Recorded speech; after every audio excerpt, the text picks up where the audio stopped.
Awami League all on a sudden খুব ঘন ঘন মিছিল করছেন এবং প্রতিদিনই ২, ৪, ১০টি মিছিলের ছবি চলে আসছে। কখনো নারায়ণগঞ্জ, কখনো তেজগাঁ, কখনো যাত্রাবাড়ি, কখনো সায়েদাবাদ, কখনো ধানমন্ডি। খুব ছোট ছোট, কিন্তু এর পরিমাণ অনেক বেশি, যা কিনা প্রতিপক্ষকে ভীষণ রকম আতঙ্কগ্রস্ত করে তুলছে। আর শেখ হাসিনা খুব ডিপ্লোম্যাটিক ভাষায় কথা বলা শুরু করেছেন, সবাইকে ধৈর্য ধারণ করতে বলছেন এবং যাকে বলা হয় আবার ফিরে আসার অঙ্গীকার ব্যক্ত করেছেন এবং সবাইকে ক্ষমা করে দেওয়ার কথা বলছেন। এটা খুবই সন্দেহজনক, ভয়ঙ্কর। এর কারণ হলো, সে যখন তার স্বাভাবিক আচরণ করবে, ফুস করবে, ফাঁস করবে, রাগা হবে, একে মারবো, ওকে ধরবো, ওকে এই করবো, এইগুলো খুব স্বাভাবিক আচরণ। কিন্তু সে যখন খুব শান্ত হয়ে যাবে, ধীর হয়ে যাবে, স্থির হয়ে যাবে, তখন ধরে নিতে হবে যে he has been advised by someone with a good assurance. পেছন থেকে ভালো কেউ তাকে আশ্বাস দিয়েছে এবং তিনি সেটা বিশ্বাস করেছেন এবং সেই অনুযায়ী তিনি তার স্বাভাবিক চরিত্র, ভাষা সবকিছু বদল করেছেন। এইগুলো রাজনৈতিক অবস্থা। এবার আসেন প্রশাসন। পুলিশ ঘন ঘন বৈঠক করছে, ঊর্ধ্বতন কর্তৃপক্ষ কী নিয়ে বৈঠক করছেন, কি হচ্ছে সেখানে আমরা কিছুই জানি না। বলা হচ্ছে ঢাকাতে সর্বোচ্চ সতর্ক অবস্থায় রয়েছে পুলিশ।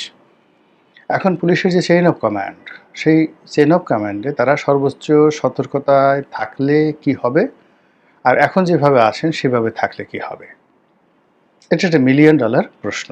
তারা কি সর্বোচ্চ সতর্কতায় আছেন নিজেদেরকে রক্ষা করার জন্য, নাকি জনগণের জানমাল রক্ষা করার জন্য, আওয়ামী লীগকে মোকাবেলা করার জন্য, বা আওয়ামী লীগের যে কোনো সময় উত্থান হতে পারে সেটার মোকাবেলার জন্য, নাকি এখন যে সকল পক্ষ রয়েছে, যেভাবে নুরু, তারপর জাতীয় পার্টি মারামারি করলো, একইভাবে অন্য রাজনৈতিক দলগুলোর মধ্যেও যদি অনিবার্য কোনো মারামারি হয়, সেক্ষেত্রে পুলিশের ভূমিকা কী, সেনাবাহিনীর ভূমিকা কী। আর এখানে মাঠের যে প্রশাসন, সেই প্রশাসনে সেনাবাহিনী ম্যাজিস্ট্রেসি পাওয়ার নিয়ে আছে। যতক্ষণ পর্যন্ত কোনো একটি অঞ্চলে সেনাবাহিনী থাকে, ইচ্ছাই হোক অনিচ্ছাই হোক, সে এলাকার সকল প্রশাসন আসলে সেনাবাহিনীর কথায় চলে। এখন ধরুন জেলাতে ডিসি আছেন, এসপি আছেন,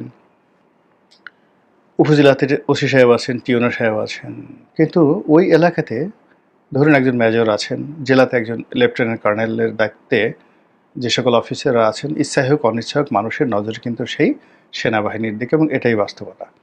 গত একটি বছরে সেনাবাহিনী কার্যত কোনো অ্যাকশনে যায়নি। একেবারে যেগুলো না হলেই নয়, সেই জায়গাগুলোতে তারা অ্যাকশনে গিয়েছে, যেমন গোপালগঞ্জে গিয়েছেন সর্বশক্তি দিয়ে, এবং বলতে গেলে আন্তরিকভাবেই তারা গোপালগঞ্জের পরিস্থিতি নিয়ন্ত্রণ করার চেষ্টা করেছে এবং সরকারকে সর্বতোভাবে খুশি করার চেষ্টা করেছে, এনসিপিকে খুশি করার চেষ্টা করেছে। গোপালগঞ্জে তারা যে সক্রিয়তা দেখিয়েছে, যে প্রফেশনালিজম দেখিয়েছে, আমি ইতিবাচক অর্থেই বলছি, এটা বাংলাদেশের সেনাবাহিনীর ইতিহাসে এইরকম কোনো ঘটনা ঘটেনি। ডাইরেক্ট গুলি করে অসংখ্য মানুষ মারা, তারপর অনেক দিন, 4-5 দিন কারফিউ দিয়ে পুরো এলাকাতে একটা ভীতিকর অবস্থা তৈরি করা, এরকম ঘটনা আসলে আমি এই বাংলাদেশে যেই কবারই সামরিক শাসন হয়েছে, আমার যতটুকু মনে আছে, আমি কখনো এরকম ঘটনা দেখিনি। অতীতে বিভিন্ন সময় যত অভিযোগ ছিল পুলিশের বিরুদ্ধে, এই গেল পুলিশের অবস্থা, সেনাবাহিনীর অবস্থা।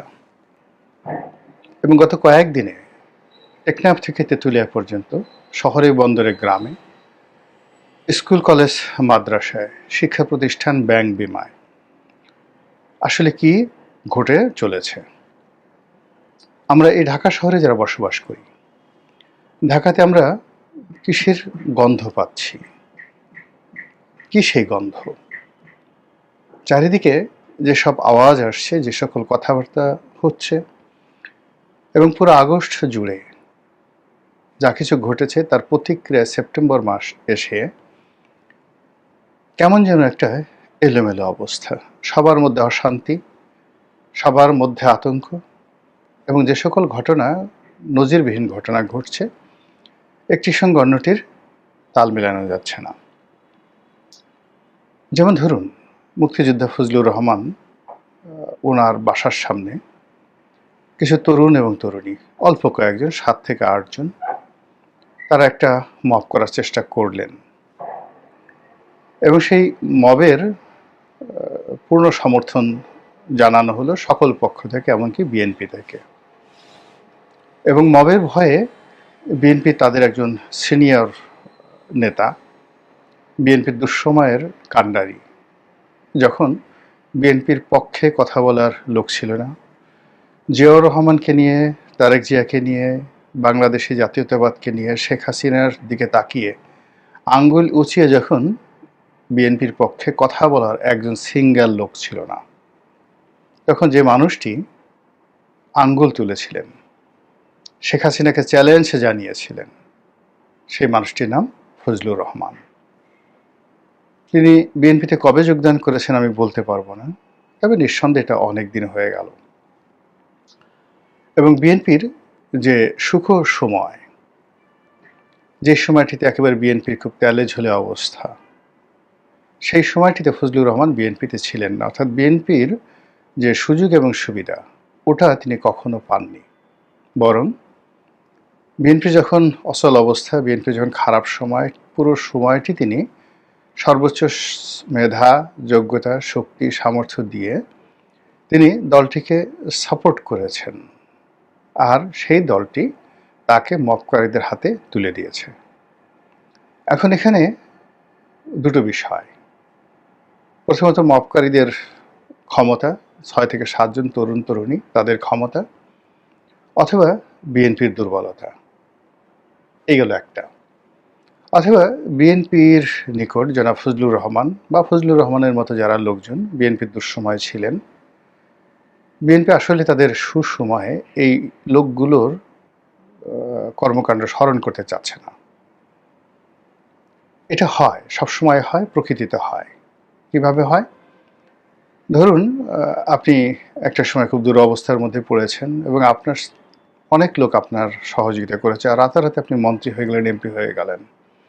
আপনার আতঙ্ক যে এই লোকগুলো যদি বলে দেয় যে এই বিপদের দিনে তিনি তাকে সহযোগিতা করেছেন, সাহায্য করেছেন, তো কাজেই বিপদ থেকে উদ্ধার পাওয়ার পর, ভালো একটা সুযোগ পাওয়ার পর সেই মানুষটি হিজরত করে, দূরে কোথাও চলে যায়, অথবা তার যে উপকারী রয়েছে তাদের থেকে সে নিজেকে গুটিয়ে দূরে রাখে, অথবা উপকারীর মুখ বন্ধ করে দেয় যেন তারা খোঁটা দিতে না পারে। এরকম ঘটনা ঘটতে পারে বিএনপির ক্ষেত্রে।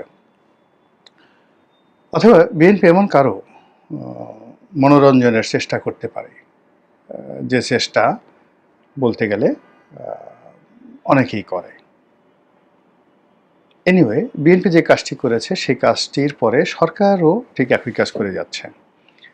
ইদানিং ডক্টর মোহাম্মদ ইউনূসের যে কর্মকাণ্ড, কথাবার্তা, তার কোনোটারই কোনো ধারাবাহিকতা নেই। তার দীর্ঘদিনের সঙ্গী, সাথী, সাহায্যকারী, সেই ছাত্র জনতা যারা তাকে নিয়োগ দিয়েছেন, সেই মাস্টার মাইন্ড, সেই হাসনাত সার্জিস, সেই জামাতের আমির থেকে শুরু করে যারা আছেন, এখন তাদের সকলের মধ্যে কেমন যেন একটা শত যোজন দূরত্ব দেখা দিয়েছে।